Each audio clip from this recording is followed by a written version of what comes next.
പാവിത്തത്തിന്റെ ഒരു അപ്കമിങ് എപ്പിസോഡിലേക്ക് എല്ലാവർക്കും സ്വാഗതം. ജയിലിൽ കിടക്കുന്ന വിക്രമിനെ രക്ഷിക്കാനായി മാഷ ഏർപ്പാടാക്കിയ വക്കീൽ ഇവരെ ചതിക്കുവാണ്.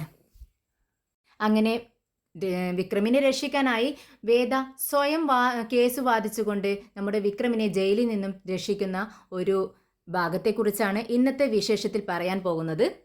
അങ്ങനെ കോടതിയിൽ നിന്നും വളരെ നിരാശയോടെ നമ്മുടെ വേദയും മാഷും കമലാമ്മയും എല്ലാവരും പുറത്തേക്ക് ഇറങ്ങുവാണ്. നമ്മുടെ വിനയം പറയുന്നുണ്ട്, ഇനി എന്ത് ചെയ്യും അച്ഛാ, നമ്മുടെ വിക്രമിനെ രക്ഷിക്കാനായി നമുക്ക് പറ്റുന്നത് പോലെയൊക്കെ ചെയ്തില്ലേ, പക്ഷേ നമ്മുടെ വക്കീൽ നമ്മളെ ചതിച്ചു. അദ്ദേഹം എന്താ ഇങ്ങനെയൊക്കെ പ്രതികരിച്ചത്? നമുക്ക് വേണ്ടിയല്ലേ അദ്ദേഹം വാദിക്കേണ്ടത്, പക്ഷേ ഇത് അവർക്ക് വേണ്ടി വാദിച്ചതുപോലെയല്ലോ നമ്മുടെ വിക്രം കുറ്റം ചെയ്തതുപോലെയല്ലേ അദ്ദേഹം പറഞ്ഞത്. എന്താ ഇവിടെ സംഭവിച്ചതെന്ന് അറിയുന്നില്ല അച്ഛാ എന്ന് പറയുകയാണ്. അപ്പോഴേക്കും നമ്മുടെ വേദ അവരുടെ വക്കീൽ അകത്തു നിന്നും പുറത്തേക്ക് ഇറങ്ങി വരുന്നതാണ് കണ്ടത്.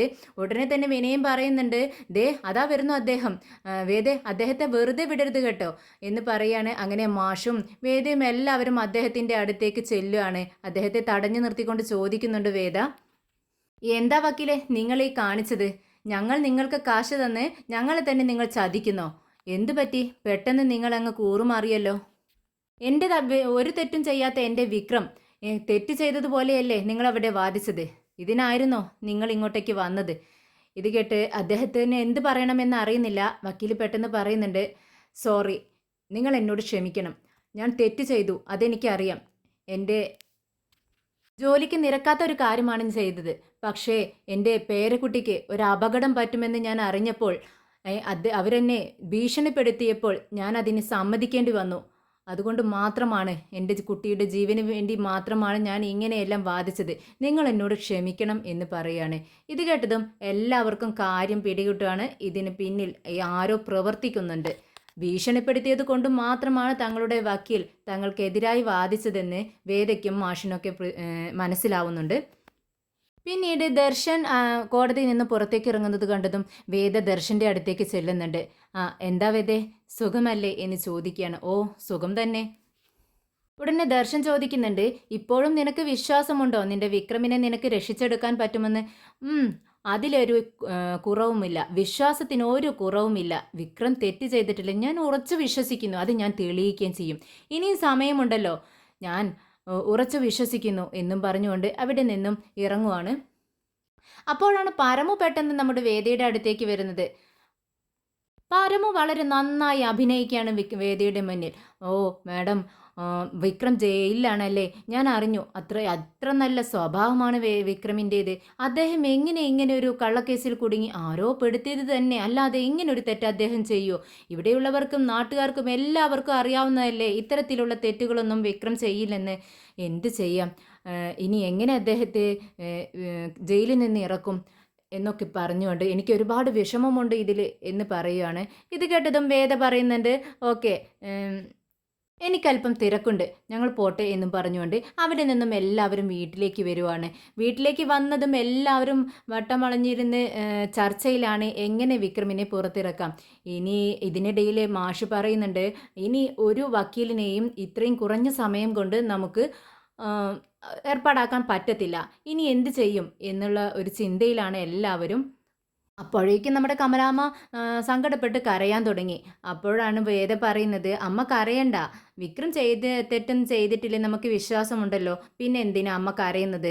നമുക്കൊരു വിക്രമിനെ രക്ഷിച്ചെടുക്കാൻ പറ്റും. എത്രയോ കേസുകൾ ഇങ്ങനെ എല്ലാവരും ഇങ്ങനെ കുടുക്കിയിട്ടുണ്ട് വിക്രമിനെ, അതിൽ നിന്നൊക്കെ നമ്മൾ വിക്രമിനെ രക്ഷിച്ചെടുത്തില്ലേ, ഇതും അങ്ങനെ തന്നെ ആയിരിക്കും. അമ്മ സമാധാനിക്കുക എന്ന് പറഞ്ഞിട്ട് കമലാമ്മയെ സമാധാനിപ്പിക്കുന്നുണ്ട് വേദ. അപ്പോഴേക്കും അങ്ങോട്ടേക്ക് ഒരു ബാഗും തൂക്കിക്കൊണ്ട് ഒരാൾ കയറി വരുവാണ്.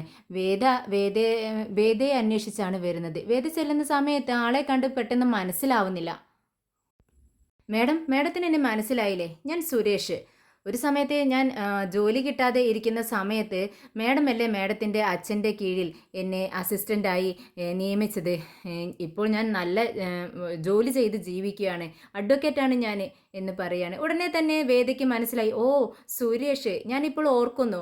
എന്തു പറ്റി സുരേഷ്, എന്താ ഇവിടെ എന്ന് ചോദിക്കുകയാണ്. ഞാൻ മേഡത്തിനെ ഹെൽപ്പ് ചെയ്യാൻ വേണ്ടി വന്നതാ. മേഡത്തിൻ്റെ ഹസ്ബൻഡ് ജയിലിലാണല്ലോ, ഇനി ഒരു വക്കീലിനെ വെച്ച് നിങ്ങൾക്ക് വാദിക്കാനുള്ള ഒരു ചാൻസ് ഇല്ല. പിന്നെ ഒരു വേറെ ഒരു ചാൻസ് ഉള്ളത് അദ്ദേഹത്തിൻ്റെ ഭാര്യയായ നിങ്ങൾക്ക് ഈ കേസ് വാദിക്കാനുള്ളൊരു ചാൻസ് ഉണ്ട്. നിയമത്തിൽ അങ്ങനെ പറയുന്നുണ്ട്. ഇത് കേട്ട് എല്ലാവരും അമ്പരന്ന് പരസ്പരം നോക്കുവാണ്. എങ്ങനെയൊരു ചാൻസ് ഉണ്ടോ? ഉടനെ തന്നെ വേദ പറയുന്നുണ്ട്, അങ്ങനെ ഒരു ചാൻസ് ഉണ്ടെങ്കിലും ഞാൻ നിയമമൊന്നും പഠിച്ചിട്ടില്ല സുരേഷ്. ഞാൻ അച്ഛൻ്റെ കൂടെ നടന്നതുകൊണ്ട് അച്ഛൻ്റെ കൂടെ എല്ലാത്തിനും എല്ലാ വർക്കിനും ഒപ്പം ഞാൻ ഉണ്ടാവുമായിരുന്നു. അങ്ങനെ അച്ഛൻ പറഞ്ഞ് പറഞ്ഞ് കേട്ടുകൊണ്ട് ഓരോ നിയമങ്ങളൊക്കെ കുറേശ്ശെ എനിക്ക് അറിയാം എന്നുള്ളതല്ലാതെ എനിക്ക് കാര്യമായി ഞാനൊന്നും പഠിച്ചിട്ടില്ല എന്ന് പറയാണ്. അങ്ങനെ സുരേഷ് പറയുന്നുണ്ട്, മാഡം അതിന് വിഷമിക്കേണ്ടതില്ല, പഠിച്ചെടുക്കാം പെട്ടെന്ന് തന്നെ. ഇത് അത്ര ബുദ്ധിമുട്ടുള്ള കാര്യമൊന്നുമല്ല.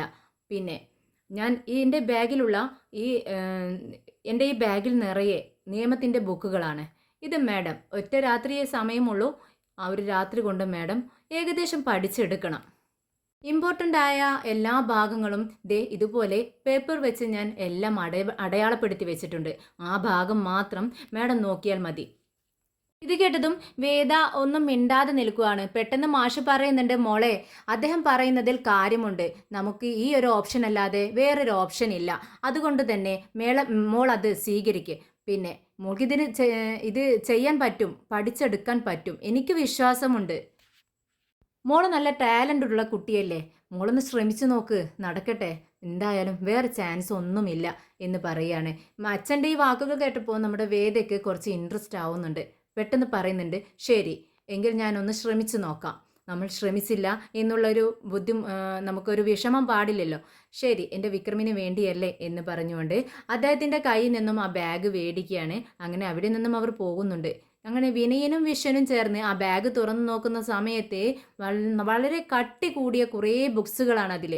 അതെല്ലാം പുറത്തേക്ക് എടുത്തു വെക്കുകയാണ്. വേദ പറയുന്നുണ്ട്, എന്നാൽ ശരി ഞാൻ പെട്ടെന്ന് തന്നെ ഇതെല്ലാം പഠിച്ചെടുക്കട്ടെ എന്ന് പറഞ്ഞുകൊണ്ട് ബുക്സുകളെല്ലാം എടുത്തുകൊണ്ട് റൂമിലേക്ക് പോവാണ്. എല്ലാം പഠിച്ചുകൊണ്ടിരിക്കുന്ന സമയത്താണ് വിശ്വത്തിൻ്റെ മോള് പെട്ടെന്ന് റൂമിലേക്ക് വരുന്നത്. വേദാമ്മേ എനിക്ക് കളിക്കണം. അമ്മ എന്താ കളിക്കാൻ കൂടാത്തത്? ഞാൻ എൻ്റെ സാധനങ്ങളെല്ലാം ഇങ്ങനെ അവിടെ ഇവിടെയായി ഒളിപ്പിച്ച് വെക്കും. വേദാമ്മ അത് കണ്ടുപിടിക്കണം എന്ന് പറയാണ്. എന്നാൽ വേദ ഇത് എഴുതിക്കൊണ്ടിരിക്കുന്ന സമയത്താണ് മോൾ ഇങ്ങനെ സംസാരിച്ചുകൊണ്ടിരിക്കുന്നത്. അതൊന്നും പറ്റത്തില്ല മോളെ എന്ന് പറയുമ്പോഴേക്കും വേദയ്ക്കൊരു ഐഡിയ തോന്നുവാണ്. വേദ പെട്ടെന്ന് എഴുന്നേറ്റ് ഹാളിലേക്ക് വരികയാണ്. എന്നിട്ട് എല്ലാവരും വിളിക്കുന്നുണ്ട്, അച്ഛ അമ്മ ചേച്ചി എല്ലാവരും ഇങ്ങോട്ടേക്ക് വാ എന്ന് പറയാണ്. എല്ലാവരും ഓടി വരുന്നുണ്ട്. വിക്രമിനെ രക്ഷിക്കാനായി ഞാൻ ഒരു ഐഡിയ പറയാം, നിങ്ങൾ എല്ലാവരും എൻ്റെ കൂടെ നിൽക്കുമോ എന്ന് ചോദിക്കുകയാണ്. എന്താ കേൾക്കട്ടെ. നിൽക്കാൻ പറ്റുന്നതാണെങ്കിൽ എല്ലാവർക്കും, ഞങ്ങളെ കൊണ്ട് ചെയ്യാൻ പറ്റുന്ന കാര്യമാണെങ്കിൽ എല്ലാം ചെയ്യാമെന്ന് പറയാം. ഇത് കേട്ട് വേദ നന്ദിനിയെ നോക്കുന്നുണ്ട്. എന്തായാലും നന്ദിനി ചേച്ചി ഇതിലൊന്നും ഇടപെടത്തില്ലെന്ന് എനിക്കറിയാം, ഞങ്ങളെ ഹെൽപ്പ് ചെയ്യില്ലെന്നും അറിയാം. അതുകൊണ്ട് ചേച്ചിയെ പ്രതീക്ഷിക്കണ്ട അല്ലേ എന്ന് ചോദിക്കുകയാണ്. ഉടനെ തന്നെ നമ്മുടെ നന്ദിനി പറയുന്നുണ്ട്, അതെ വേദേ, നീ എന്താ വിചാരിച്ചത്? ഈ വിക്രം ആരാ? എൻ്റെ ഭർത്താവിൻ്റെ അനിയനാ. നീ എന്താ വിചാരിച്ചത് അവൻ ജയിലിൽ അങ്ങ് കിടന്നോട്ടെ എന്ന് ഞാൻ വിചാരിക്കുമെന്നോ? ഞാൻ അത്രയ്ക്ക് ദുഷ്ടയൊന്നുമല്ല. അവൻ എൻ്റെ ഭർത്താവിൻ്റെ അനിയനല്ലേ, അവൻ രക്ഷപ്പെടണമെന്ന് എനിക്കും ചിന്തയില്ലേ അല്ലേ വിനയേട്ടാ എന്ന് ചോദിക്കട്ടോ. ഇത് കേട്ട് വിനയൻ എന്നെ അന്തം വിട്ടു നോക്കുകയാണ്. തൻ്റെ ഭാര്യ തന്നെയാണോ ഇങ്ങനെയൊക്കെ പറയുന്നത് എന്നുള്ള ചിന്തയിൽ എല്ലാവരും പരസ്പരം നോക്കുന്നുണ്ട്. എല്ലാവർക്കും സന്തോഷമാവാണ് നന്ദിനിയുടെ വാക്കുകൾ കേട്ടിട്ട്. അങ്ങനെ വേദ തീരുമാനിച്ച കാര്യങ്ങൾ എല്ലാവരോടും പറയുവാണ്. എല്ലാവരും ചെയ്യേണ്ടതായ കാര്യങ്ങൾ ഓരോരുത്തരും എന്ത് ചെയ്യണമെന്ന് വേദ പറഞ്ഞു കൊടുക്കുന്നുണ്ട്. അതുപ്രകാരം വിശ്വം നേരം വെളുത്തതും വേഗം തന്നെ വേദയുടെ വീട്ടിലെത്തുന്നുണ്ട്. അവിടെ എത്തിയതും വിശ്വത്തെ കണ്ടതും അമ്മയും മുത്തശ്ശിയും ഓടി വരുന്നുണ്ട്.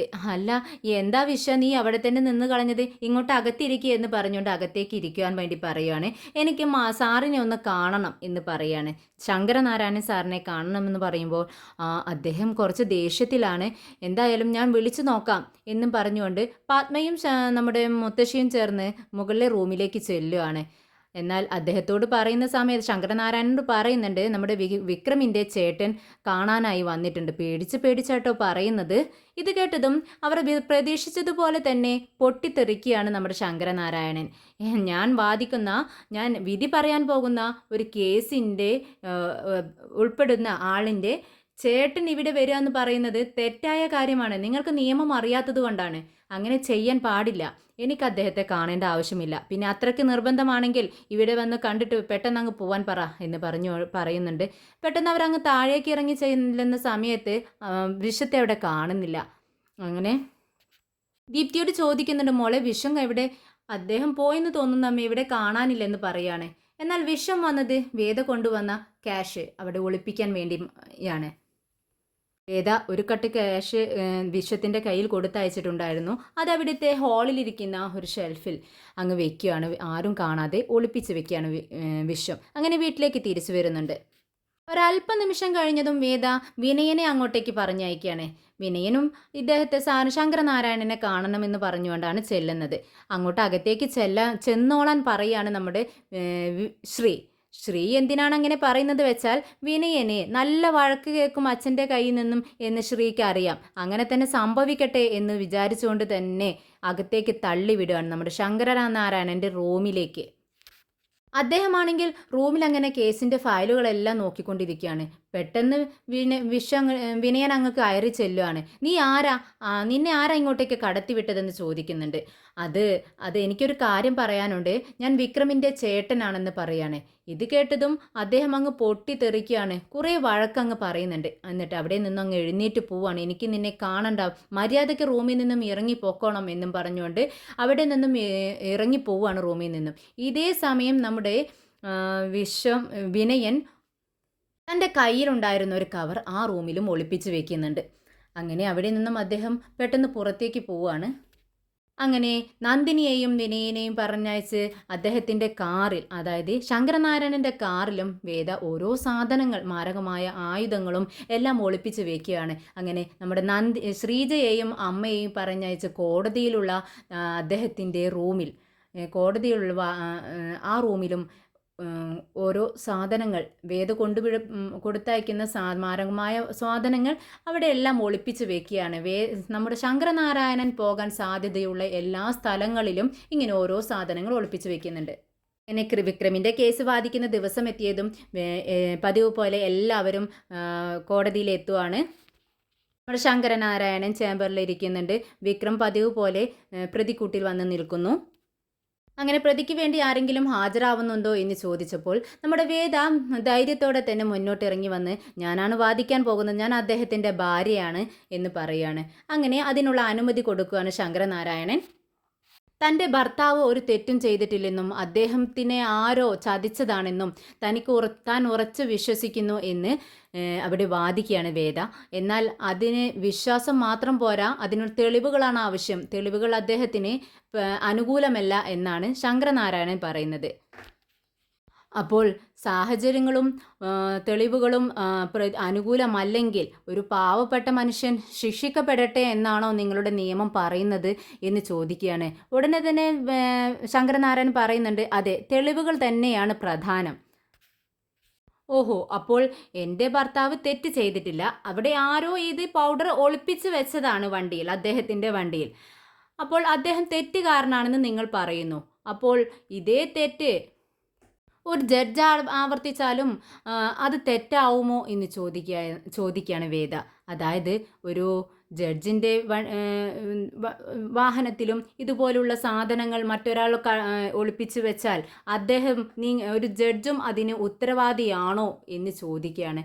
ഉടനെ തന്നെ ശങ്കരനാരായണൻ പറയുന്നുണ്ട്, അതെ, ഇതേ തെറ്റ് ആരാവർത്തിച്ചാലും ജഡ്ജെന്നോ ഒരു പൊതുജനമെന്നോ ഒന്നുമില്ല, ഏതാ സ്ഥാനമെന്നില്ല. ഇങ്ങനെയുള്ള തെറ്റുകൾക്ക് തെറ്റ് തന്നെയാണ്, ആരാണെന്നുള്ള ചിന്തയൊന്നും അവിടെയില്ല, അത് തെറ്റ് തന്നെയാണ് എന്ന് ഉറച്ചു പറയുകയാണ് നമ്മുടെ ശങ്കരനാരായണൻ.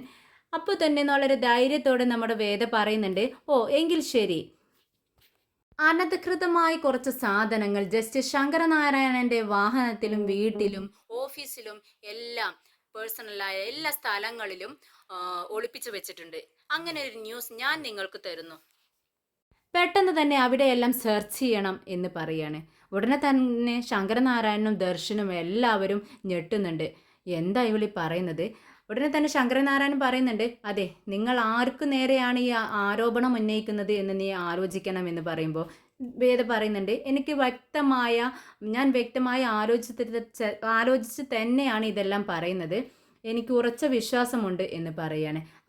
എങ്കിൽ ശരി, അങ്ങനെ തന്നെ ആയിക്കോട്ടെ എന്ന് പറഞ്ഞുകൊണ്ട് നമ്മുടെ ശങ്കരനാരായണൻ സെർച്ച് ചെയ്യാൻ വേണ്ടി ഓർഡർ കൊടുക്കുകയാണ്. ശങ്കരനാരായണൻ്റെ വീട്ടിൽ, ഓഫീസിൽ, കാറിൽ എല്ലാം സെർച്ച് ചെയ്യണം. പ്രത്യേകം പോലീസുകാരെ അതിന് നിയമിക്കുകയാണ്. അങ്ങനെ വേദ പ്രതീക്ഷിച്ചതുപോലെ തന്നെ ശങ്കരനാരായണൻ്റെ വീട്ടിൽ നിന്നും കാറിൽ നിന്നും എല്ലാം തന്നെ ഓരോരോ സാധനങ്ങൾ, നിയമവിരുദ്ധമായ സാധനങ്ങളെല്ലാം പിടിച്ചെടുക്കുകയാണ് പോലീസുകാർ. എല്ലാം കൊണ്ടുവന്ന് ജസ്റ്റ് ശങ്കരനാരായണൻ്റെ മുന്നിൽ ഹാജരാക്കുവാണ്. ഇതെല്ലാം കണ്ട് നമ്മുടെ ശങ്കരനാരായണൻ ഞെട്ടിത്തരിച്ച് നിൽക്കുവാണ്. വളരെ സത്യസന്ധനായ ഒരു ഓഫീസറാണ്.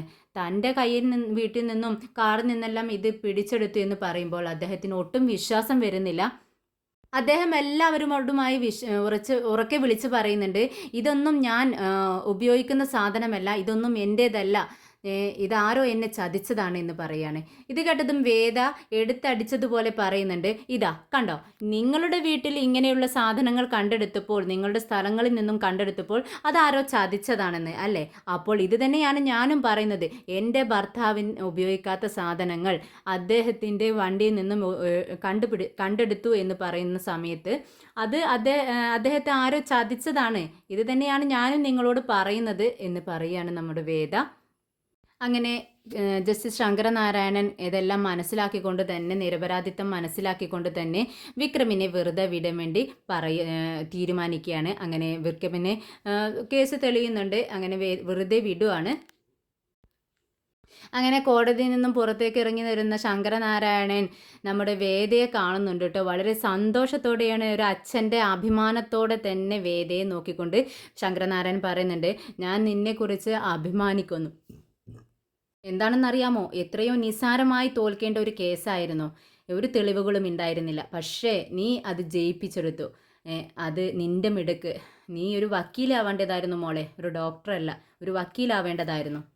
ഞാൻ നിന്നെക്കുറിച്ച് വളരെ അഭിമാനിക്കുന്നു എന്ന് പറയും.